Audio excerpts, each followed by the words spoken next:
Bienvenue à tous. On plonge aujourd'hui dans l'univers fascinant du bonheur avec Christophe André. Ah, Christophe André, un maître à penser. Oui, un maître à penser. Et on va explorer ensemble comment cultiver le bonheur, et pas seulement en théorie, mais avec des techniques qui ont une vraie base scientifique. Exactement.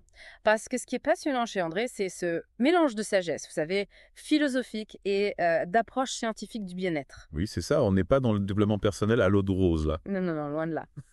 Préparez-vous, on va déterrer des pépites. Alors, commençons par le commencement. André parle beaucoup de psychologie positive. Oui. C'est quoi au juste Crucio? Et en quoi est-ce différent des conseils de bien-être qu'on entend partout? Ah, excellente question. La psychologie positive, c'est un peu comme une science du bonheur. D'accord. Imaginez un laboratoire où on dissèque le bonheur, on l'observe au microscope et on le mesure avec des instruments scientifiques. Ah oui, je vois. On s'appuie sur des études cliniques sérieuses, la biologie et même l'imagerie cérébrale. Waouh! Donc, ce n'est pas juste penser positif et tout ira bien. Il y a une vraie recherche derrière. Donc on n'est pas dans le simple positivisme béat. Non, pas du tout. Il y a une vraie rigueur scientifique. Absolument. C'est intéressant, parce que ça rejoint finalement ce que les philosophes antiques disaient sur le bonheur. Ah oui, tout à fait. Les Grecs et les Romains, par exemple, considéraient la recherche du bonheur comme un objectif noble, un objectif qui demande un vrai travail sur soi. Exactement.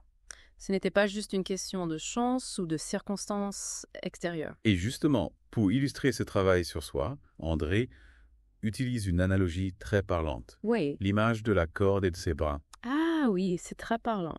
Vous pouvez nous expliquer, Drew? Avec plaisir. Figurez-vous une corde.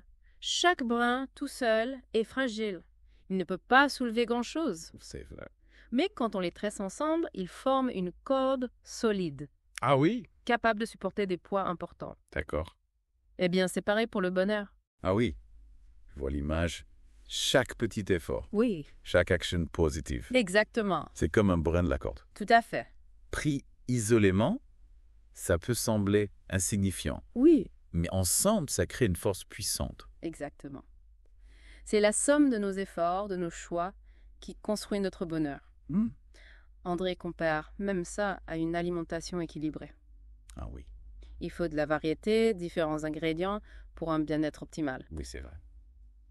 On ne peut pas se nourrir uniquement de brocolis, Non. même si les brocolis sont bons pour la santé. Et parmi tous ces brins qui constituent le bonheur, André accorde une importance particulière à l'admiration. Oui, quoi?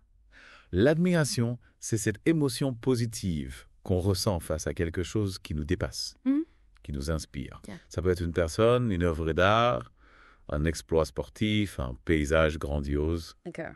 C'est une émotion qui nous élève, Oui. qui nous donne envie de nous dépasser nous-mêmes. Et en quoi si important pour le bonheur?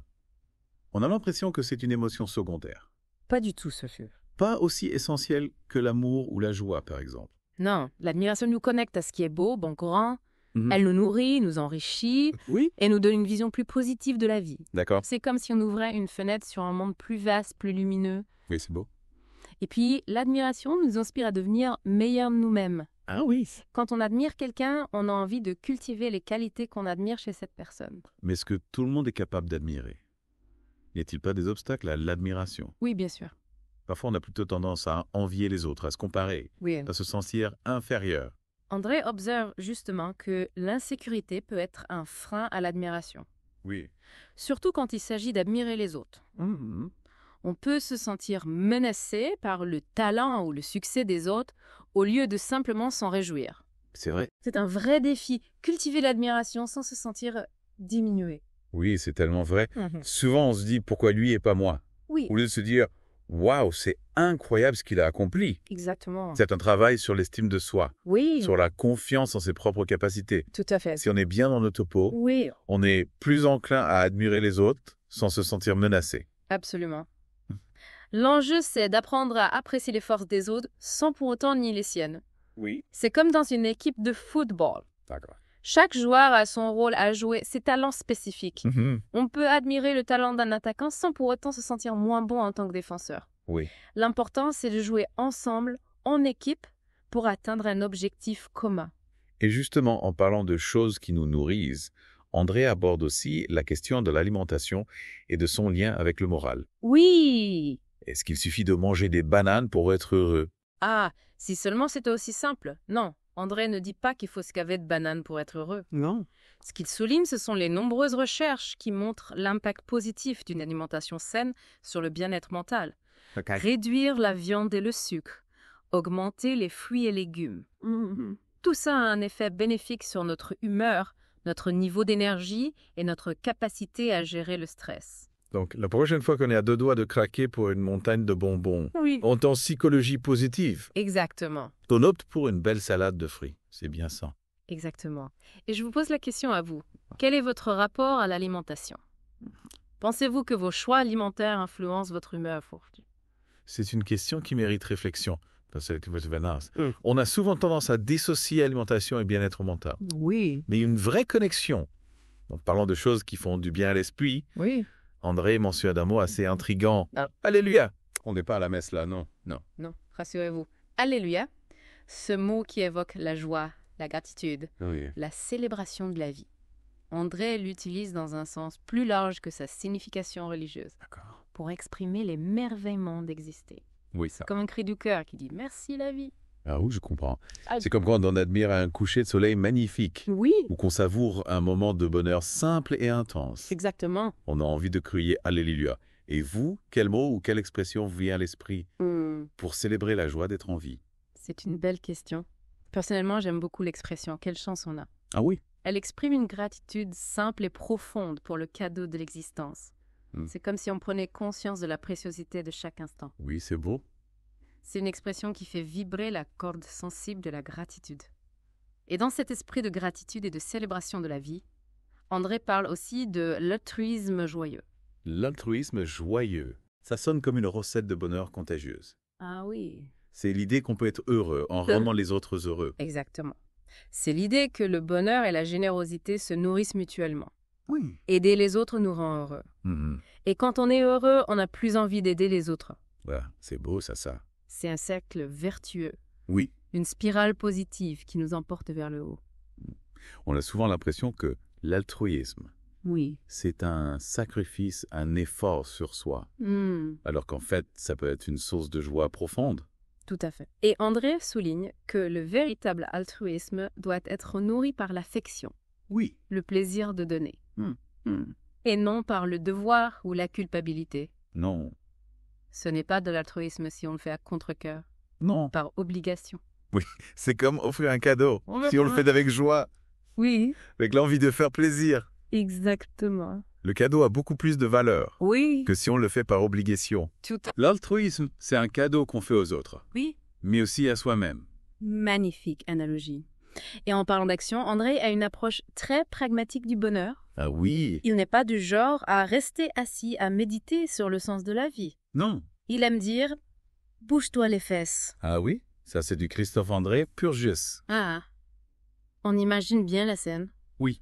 André qui dit à son patient déprimé Oui. « Allez, on arrête de broyer du noir, on sort prendre l'air !» Exactement. Il raconte d'ailleurs une anecdote savoureuse oui. où il emmène un patient dépressif faire une promenade, D'accord. juste pour illustrer l'importance de l'action. Ah oui. Parfois, au lieu de ruminer et de donner des conseils, Oui. il faut simplement se mettre en mouvement.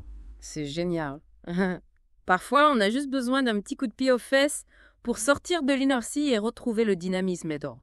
Tout à fait. On est tellement pris dans nos pensées et nos soucis Oui, qu'on oublie l'importance du mouvement, de l'action. tout à fait.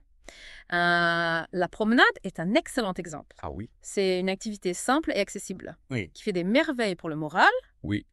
On se reconnecte à son corps, à la nature, on prend l'air, on fait le plein Et d'énergie. puis, marcher, c'est aussi une métaphore Oui. pour avancer dans la vie, Exactement, pour ne pas rester bloqué. Oui. Un pas après l'autre, on avance vers notre destination, c'est ça. même si le chemin est parfois long et sinueux. C'est une belle image. Et André nous encourage à marcher non seulement avec nos jambes, Oui. mais aussi avec notre esprit. D'accord. Oser sortir de sa zone de confort, explorer de nouvelles idées, Oui, entreprendre de nouveaux projets. c'est vrai. Il faut oser se lancer, Oui, même si on a peur de l'échec. tout à fait. D'ailleurs, André insiste aussi sur l'importance de savoir dire non avec le sourire. Ah oui, c'est important. Comment refuser quelque chose sans vexer l'autre délecta. Absolument. Il est essentiel de savoir poser ses limites. de refuser ce qu'on ne veut pas faire, tout en restant bienveillant et diplomate. Dire non avec le sourire, Oui. c'est montrer à l'autre qu'on le respecte, même si on ne peut pas accéder à sa demande. C'est comme dire non avec un cœur en guimauve. Si, c'est doux, c'est moelleux. Oui. Ça passe tout seul. André donne même un exemple précis. Oui. Dire non avec un sourire pour adoucir le refus. Exactement. C'est une technique subtile Hmm. et efficace. Un sourire peut désamorcer un conflit Oui, et maintenir une relation harmonieuse. tout à fait. C'est un peu comme le sucre dans un gâteau. Ah oui, Ça adoucit l'ensemble. exactement. Ah oui, je vois l'image. Oui, Un sourire, c'est le petit ingrédient magique qui rend la communication plus fluide oui, et agréable. tout à fait. On attire plus les mouches avec du miel qu'avec du vinaigre, comme disait ma grand-mère. Et en parlant de choses universelles, André a une vision très large de la gratitude. Oui, il nous invite à étendre notre gratitude au-delà des faveurs personnelles, D'accord. à englober la nature, l'art, l'histoire, toutes ces choses qui nous enrichissent et nous rendent heureux. Oui. C'est une gratitude qui embrasse le monde entier. Alors, au lieu de se focaliser sur ce qui nous manque, on prend le temps d'apprécier tout ce qu'on a déjà. Exactement. Notre santé, nos proches, la beauté d'un paysage, la musique qui nous fait vibrer. Exactement. André propose même un exercice simple pour cultiver la gratitude. Ah oui, Remarquer la contribution des autres dans nos joies quotidiennes. d'accord. Par exemple, quand on savoure une tasse de café, Oui. on peut penser à tous ceux qui ont permis que ce café arrive jusqu'à nous, Oui. les cultivateurs, les torréfacteurs, les transporteurs. Waouh, c'est vrai, on n'y pense jamais. Tu penses pas? C'est comme un jeu de piste. Oui, On remonte la chaîne de la gratitude jusqu'à la source. tout à fait. Et on se rend compte que notre bonheur est souvent le fruit de multiples contributions, visibles et invisibles. C'est une excellente façon de prendre conscience de l'interdépendance Oui. et de cultiver la gratitude. On réalise qu'on n'est pas seul au monde, qu'on fait partie d'un grand tout où chacun a sa place, son importance. C'est une belle perspective. Et c'est un exercice qui peut être pratiqué en tout temps, Oui, même dans les moments difficiles. tout à fait. Quand on se sent découragé, Oui. on peut se rappeler toutes les choses positives qui nous entourent, toutes les personnes qui nous aiment et nous soutiennent. C'est vrai. La gratitude peut être une source de force et de consolation, Wow. même face à l'adversité. Elle nous aide à relativiser nos problèmes Oui. et à nous focaliser sur le positif. Mais André nous met aussi en garde contre le vagabondage de l'esprit. Ah oui, C'est quoi au juste ce vagabondage? ah oui. On a l'impression qu'il parle d'une balade en forêt. Exactement. Le vagabondage de l'esprit, c'est cette tendance à laisser nos pensées divaguer, à être ailleurs que dans le moment présent.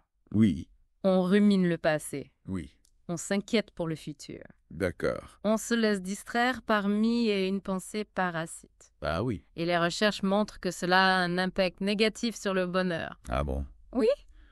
Même quand on rêve à des choses agréables. Même quand on rêve à des choses agréables. Même quand on rêve à des choses agréables. Donc même quand on se projette dans des vacances paradisiaques, si notre esprit vagabonde, Oui. on est moins heureux que si on était pleinement présent à ce qu'on fait, Exactement. même si c'est repasser les chaussettes. Exactement. C'est pourquoi la pleine conscience est si importante. Ah oui. Apprendre à ramener son attention au moment présent. À observer ses pensées sans jugement. Oui. C'est une clé du bonheur. C'est un peu comme apprivoiser un chiot turbulent. Ah, Notre esprit a tendance à courir partout, oui, à s'agiter dans tous les sens. c'est ça. La pleine conscience, c'est lui apprendre à s'asseoir Oui. et à rester calme. À observer le monde avec sérénité. C'est une belle image.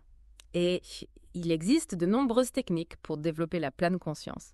La méditation, la contemplation de la nature, l'écoute attentive, D'accord. ce sont des outils précieux pour calmer le mental et retrouver la paix intérieure. André nous invite à explorer ces pratiques pour retrouver la sérénité et le bonheur au cœur du quotidien. Oui. Il nous parle aussi de son expérience auprès des personnes en fin de vie, et notamment de l'observation de son propre père. Oui.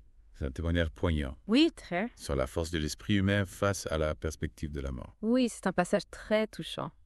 André décrit avec beaucoup de sensibilité la façon dont son père, Oui. malgré la fragilité de son corps, conserve sa joie de vivre, Oui, sa capacité à s'émerveiller de petites choses. c'est beau. Il nous montre qu'il est possible de rester heureux, Oui. même face à l'inéluctable. C'est un message d'espoir. André nous rappelle que le bonheur ne dépend pas des circonstances extérieures, Non. mais de notre attitude intérieure. C'est ça. On peut choisir de rester ouvert à la joie, Oui. à la beauté, à la gratitude. Mmh. Jusqu'au dernier souffle. C'est une belle leçon de vie.